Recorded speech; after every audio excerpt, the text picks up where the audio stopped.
Welcome to the Deep Dive. This is where we take a subject you think you know, and we go deeper, pulling from all the sources to give you the complete story. We're not just scratching the surface here. We're really getting into the detail. And today, we are doing an in-depth exploration of Patrick Wayne Swayze. He's a name that I think for so many people brings up this immediate image. It's a mix of ruggedness and this incredible grace. Exactly. And that's our mission today. We want to analyze that whole spectrum, the contradictions even. Right. How do you trace the path from a classically trained ballet dancer to a huge action hero and then a singer-songwriter on top of that? And we also, with great care, need to examine the immense discipline and, frankly, the courage he showed in the final years of his life. It's an essential part of his story. Okay, so let's start right there with that duality you mentioned, because it really is the defining feature of his career. It is. When you look at the sources, it's not just that he was versatile. He was, fundamentally skilled in these completely separate fields. He was an actor, obviously, but also a professional level dancer and a successful songwriter. And his ability to just move between those roles, the romantic lead, the tough guy, the comedic performance. Sometimes in the same year. It shows a kind of flexibility that, well, you just don't see that often. No, you don't. And that flexibility, it wasn't just popular. It led to real formal recognition. That's a key metric. The Golden Globes? 3 Golden Globes nominations. And you look at them, they span about 8 years. And each one is for a completely different kind of role. Which proves it was about the performance, not just the persona. Exactly. And that recognition was cemented in 1997 when he got his star on the Hollywood Walk of Fame. But that kind of success doesn't just appear overnight. It was built on something. There was groundwork laid much earlier. Oh, absolutely. Before the big blockbusters, the signs were already there. You could see his screen presence developing in those early roles. We're talking about The Outsiders in '83. And then right after that, Red Dawn in 1984. And then that huge dramatic turn in the Civil War miniseries North and South. Which is a massive event. That spanned from 85 to 86. These roles, they built the foundation. They established the depth that made his later, maybe lighter roles, really connect with audiences. Now, as we get into all the details of his life, it's really important that we establish the emotional context of his final year. It is. Yeah. Patrick Swayze passed away from pancreatic cancer in 2009. He was only 57. And the sources all emphasize just how fiercely he fought that battle and how public it became. So throughout this discussion, and especially when we get to the end of his life and his work on the show The Beast, we really need to handle that with a great deal of sympathy and respect for what he went through. Absolutely. And that perseverance he showed, his dedication to performing, even while he was so ill, it really leads you right back to the beginning. To understand that fight, you have to look at the incredible discipline of his early years in Texas. Patrick Swayze was born in Houston, Texas, August 18, 1952. And his family background, it's almost a perfect explanation for that duality we've been talking about. It really is.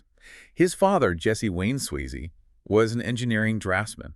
A job rooted in precision, in practicality. But his mother, Patsy Swayze, she was the defining force. A dancer, a choreographer, and a very, very demanding dance instructor. Patsy's influence was just monumental. Patrick was the second of 5 kids. He had an older sister, Vicky, and then 2 younger brothers, Don and Sean. And Don is also an actor, which is an interesting detail. Right. And they also had an adopted younger sister, Bambi. So that whole household in Houston was just structured around movement, around artistic rigor, all thanks to Patsy. He grew up in the Oak Forest neighborhood, went to St. Rose of Lima Catholic School, then Frank Black Middle School, and Waltrip High School.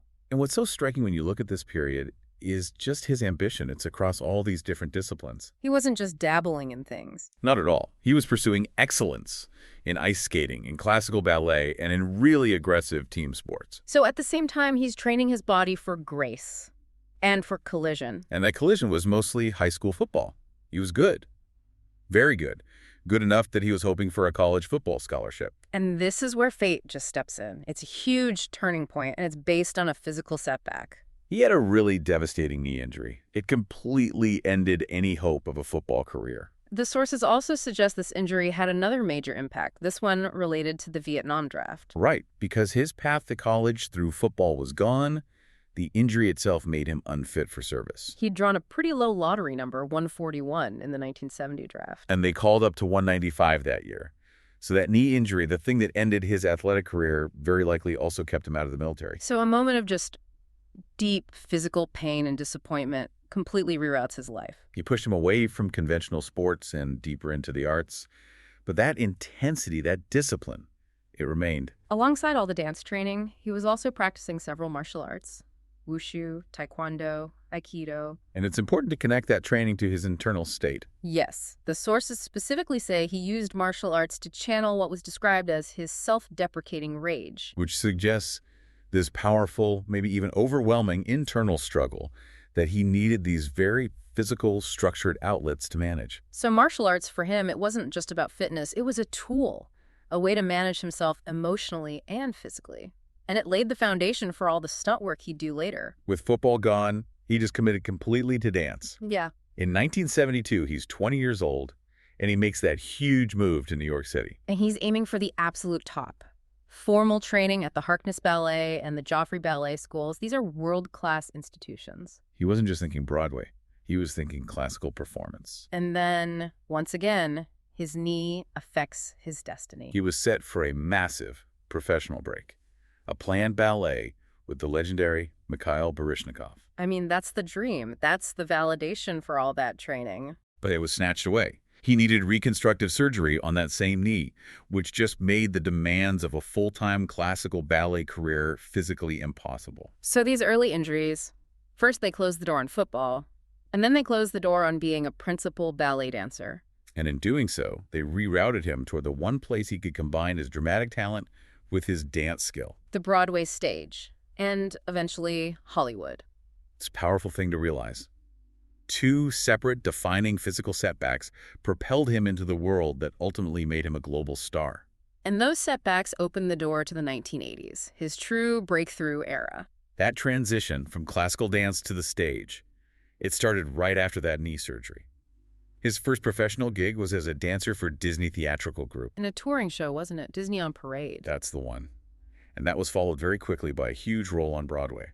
He was cast as Danny Zuko. The lead in Grease. In one of the replacement casts, yes, for that incredibly long-running show. And that shift from the very controlled world of ballet to the raw energy of a hit musical, that showed his commercial appeal. His screen career started just a few years after that. His debut was in 1979, a film called Skate Town, USA. He played a character named Ace. Right. And then he starts picking up more notable credits, including a very serious dramatic role very early on. The MASH episode. Yes, 1981. He played Private Sturgis, a character who is terminally ill with leukemia. It's a really interesting glimpse of the sensitivity that would define his biggest hits later on. And for anyone who really wants the deep trivia, he was one of the background dancers in the music video for Toto's Rosanna in 1982. So these are all the stepping stones, just building that experience in front of a camera. But the real shift, the big one, came in 1983. He gets the role of Derry Curtis. The older, protective brother in Francis Ford Coppola's version of The Outsiders. That film was just... it was a crucible for a whole generation of young Hollywood stars. The cast list is unbelievable. Tom Cruise, Matt Dillon, Rob Lowe, Emilio Estevez. C. Thomas Howell. He was sharing the screen with all these future heavyweights.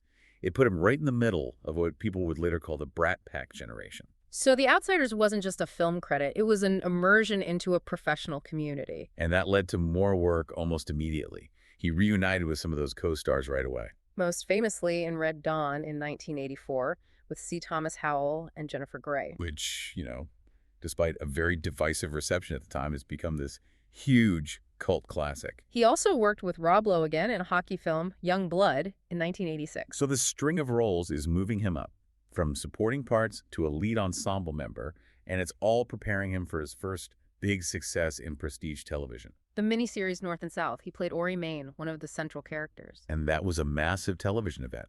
It gave him a platform for sustained, intense, dramatic work, and it brought him into millions of homes. So everything is building. It's all leading up to the cinematic explosion of 1987. Dirty Dancing. And the story behind this film's success is almost as dramatic as the film itself. It is. You have to remember where it came from. This was a low-budget project. Yeah. The studio had such low expectations. They were planning a one-week theatrical run and then straight to video. They just profoundly misjudged what they had created. Dirty Dancing wasn't just a hit. It was a shocking, enormous international success. By 2009, it had earned over $214 million worldwide on a tiny budget. But the real game changer was its impact on how movies were distributed, This is the crucial detail. The sources confirm it. Dirty Dancing was the first film ever to sell 1 million copies on home video. which fundamentally changed the business model for Hollywood. It showed this massive, untapped potential in the home video market. You could make huge profits long after the theatrical run. And his role as Johnny Castle, opposite Jennifer Grey's baby, it was just perfect for him. It let him showcase the full range of his professional dance training. It proved that all those years of discipline, even if they didn't lead to a career with a Joffrey, they prepared him perfectly for this. And it wasn't just his dancing. He contributed to the soundtrack in a big way He co-wrote and recorded the song She's Like the Wind. with Stacey Weidlitz, and that song became huge. It peaked at number 3 on the Billboard Hot 100 chart. And here's that little piece of trivia that shows how things just line up sometimes. It wasn't written for Dirty Dancing. No, it was originally written for a totally different film, Grandview, USA, back in 1984. It just sat there until it found its perfect home on this soundtrack. So this massive success gets him his first Golden Globe nomination. It establishes him as a true crossover star, an actor, a world-class dancer, and a chart-topping singer. And he finishes the decade by planting his flag firmly in the action genre. He stars as the bouncer James Dalton in the 1989 cult classic, Roadhouse. So the 1990s begin, and Patrick Swayze is now a global A-list star, and he starts expanding the diversity of his roles even further. And Ghost, in 1990, was the film that just launched him into that highest tier of international stardom. Ghost was an absolute juggernaut. It was the highest-grossing film of 1990 worldwide. And just like with Dirty Dancing, it had this huge life on video. It became the most rented video cassette of 1991. So again, he's dominating both in theaters and in the home market. And it even got rare critical success for a genre film. It was nominated for a Best Picture Oscar. His performance as Sam Wheat, opposite Demi Moore and Whoopi Goldberg, it was so sensitive, it earned him his second Golden Globe nomination. But there's a really crucial production story from Ghost that gives you a real insight into his character. It's a fantastic story. It's about him standing up for another actor's talent. The producers initially were dead set against hiring Whoopi Goldberg for the role of the medium, Oda Mae Brown. The Swayze was adamant. He believed she was absolutely essential for that part. So he used his star power, which is huge at that point, to convince them. And it came full circle. When Whoopi Goldberg won the Academy Award for Best Supporting Actress, she famously and very emotionally thanked Patrick Swayze in her acceptance speech. For making sure she got the role. It says so much about his conviction as a collaborator. And visually, of course, Ghost gave us one of the most iconic romantic moments in cinema. The pottery wheel scene. It just blended that sensuality with his natural grace, and it captured that sensitive side that audiences just loved. After that massive hit, he pivots again hard, back to pure action. The very next year, 1991, he stars as Bodhi, the philosophical surfer and bank robber in Point Break, opposite Keanu Reeves. And in a show of commitment that goes right back to his dancer's discipline, he did many of his own skydiving stunts for the film. That dedication to the physical performance, that willingness to put his body on the line, it was just constant. And 1991 was really the year that recognized his total cultural dominance. People magazine named him the sexiest man alive. So he had hit the trifecta. Critical acclaim, huge commercial success, and massive celebrity. But I think the defining moment of the mid-90s, the one that showed his real fearlessness as an actor, came in 1995.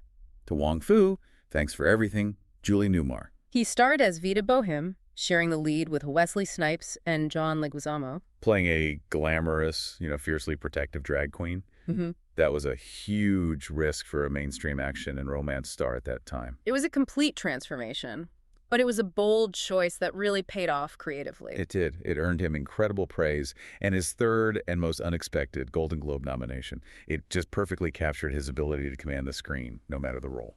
It's amazing. In just 4 years, he goes from the skydiving Bodhi in Point Break to the high-heeled Vita Bohem. But this period of peak physical performance was, unfortunately, followed by a very serious physical interruption. Yes, May 1997.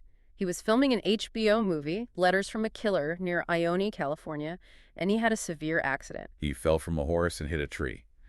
And the injuries were extensive, debilitating, really, for a performer who relied so much on his physical ability. He broke both of his legs and had 4 detached tendons in his shoulder. This was not a minor thing. No. Filming had to be shut down for 2 months, which is a huge blow to a production. And while the film did eventually come out, the recovery was long and difficult. His career momentum, you can see it visibly slowed down. The sources say he really struggled to get back up to speed until about 2000. For a man whose entire career was built on mastering his own body, that kind of injury must have been a fundamental challenge to his whole identity as a performer. As we move into the 2000s, Patrick Swayze continued to pick roles that challenged expectations.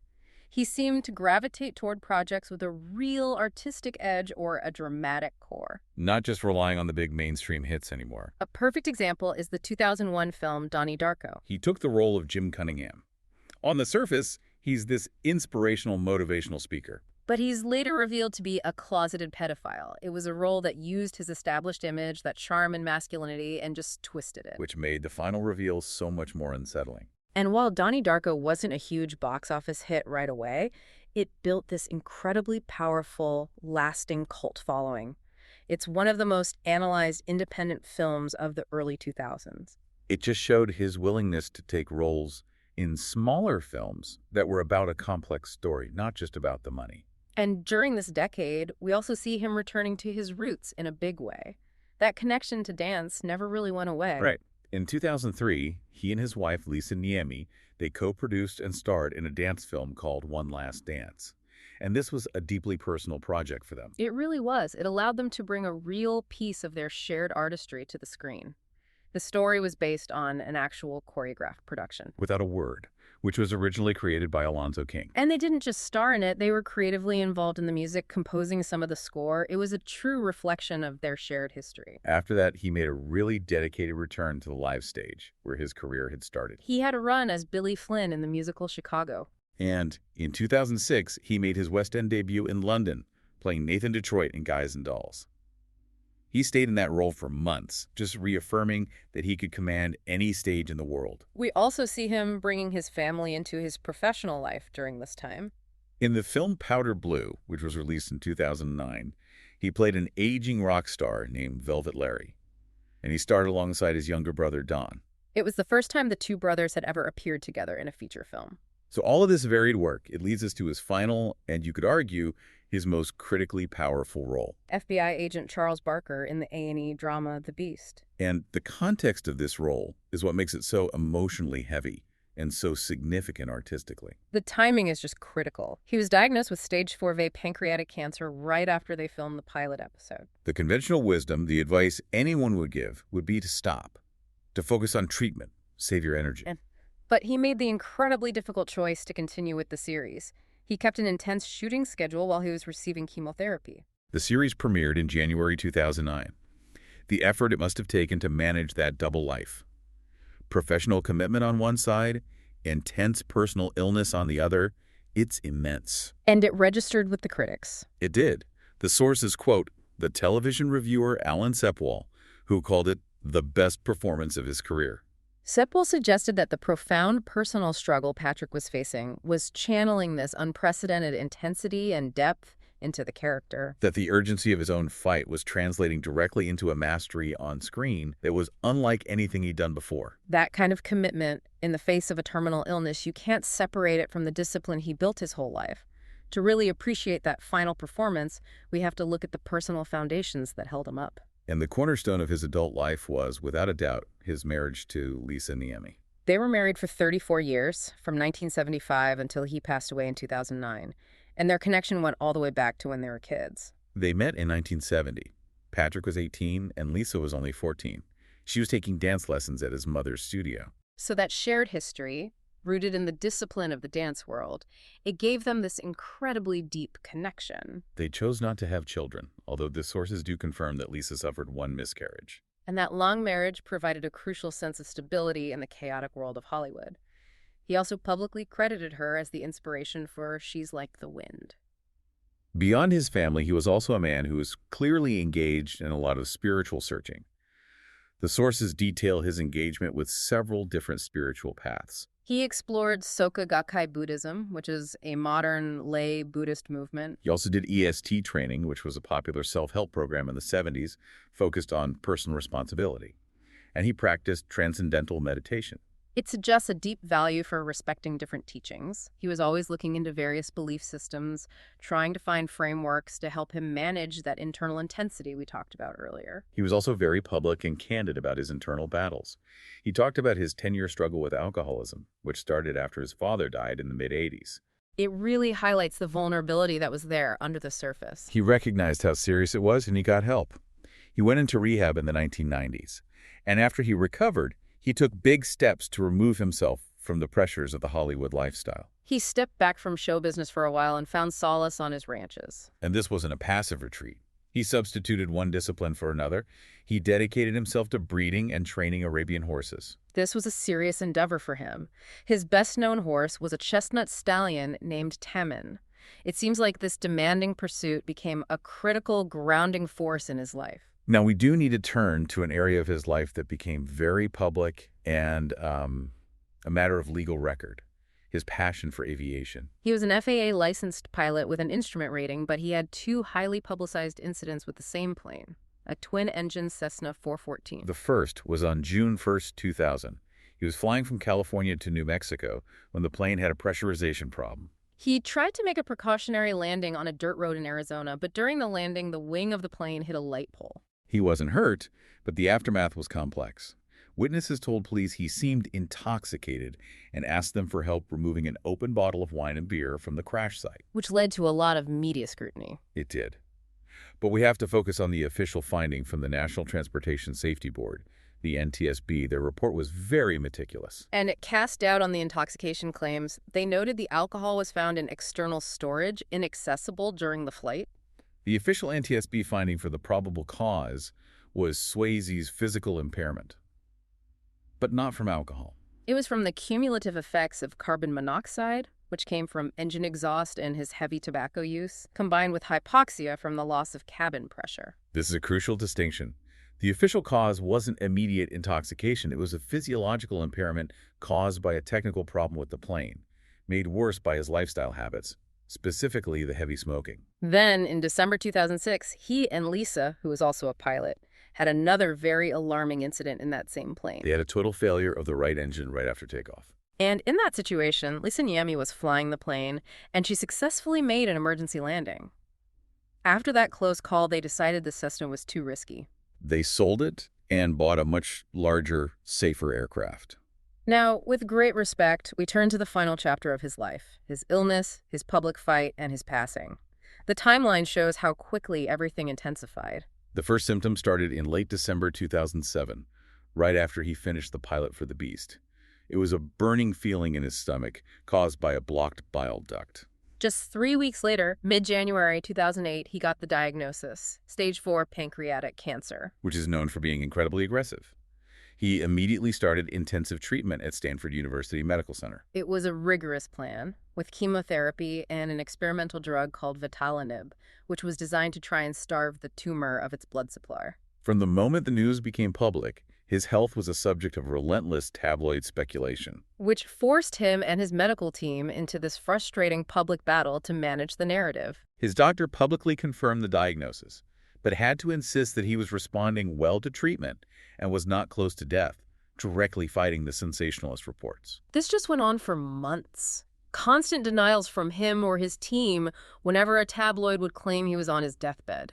He maintained this incredibly determined public stance. That determination led to his advocacy role. In September 2008, he made a really unforgettable appearance at the Stand Up to Cancer simulcast. He stood on that stage and just passionately appealed for donations for research. And his words had such emotional weight. He said, "I dream that the word cure will no longer be followed by the words, it's impossible." He was using his platform to offer a message of hope and defiance. And he stayed on stage afterward, talking to other cancer patients. He really became an advocate. He gave a very candid update in January 2009 in an interview with Barbara Walters. He confirmed the cancer had spread to his liver. He was also asked about alternative therapies, and he was very pragmatic. He said he was using some Chinese herbs, but he voiced his opposition to what he called unsupported claims from alternative therapy proponents. He was very grounded in his medical fight. There's one difficult fact the sources provide about his long-term health habits, and we should note it with sympathy for the challenge of addiction. He was a self-confessed heavy smoker for 40 years, sometimes smoking up to 60 cigarettes a day. And he publicly stated he believed this contributed to his cancer. And tragically, the sources do confirm he continued smoking even during his treatment, which just illustrates the incredible power of a long-term addiction. His health had a major setback in early January 2009. He was hospitalized with pneumonia, which is a common and serious complication from chemotherapy. He was released after about a week, but the fight just became exponentially harder. In April 2009, doctors informed him the cancer had metastasized to his liver. 20 months after his diagnosis, after showing a perseverance that surprised almost everyone, Patrick Swayze passed away at his home on September 14, 2009.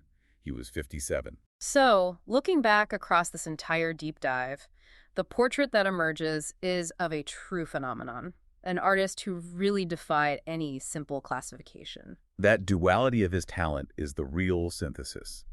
The classically trained dancer, who could also be completely believable as the bouncer in Roadhouse or the romantic lead in Ghost. That willingness to embrace both physical toughness and emotional sensitivity, that's the lasting insight. His 3 Golden Globe nominations really capture it perfectly. Dirty Dancing, Ghost, and To Wong Fu. 3 completely different genres, 3 completely different performances. It just shows the immense breadth of his talent and his fearlessness. He applied the discipline he learned in the ballet studio to master these completely different worlds. And as a final note of remembrance, there is a physical marker. A memorial stone was dedicated to him in November 2009 at the Mountain Lake Hotel in Virginia. Which was the main filming location for Dirty Dancing, a monument to the film that, almost by accident, launched him into global stardom. And if we bring all this back to that critical assessment of his final role, we return to what Alan Sepwall said, calling his performance in The Beast the best of his career. So, considering the immense, life-threatening struggle he was going through while filming, it raises a final question for you, the listener, to really think about. What does this convergence of extreme personal struggle and peak creative achievement tell us about the relationship between intense life urgency and artistic output? Can confronting mortality unlock an unparalleled intensity and honesty in one's art, pushing creative mastery to heights that might never have been reached otherwise? That is the lasting complexity of Patrick Swayze's performance legacy.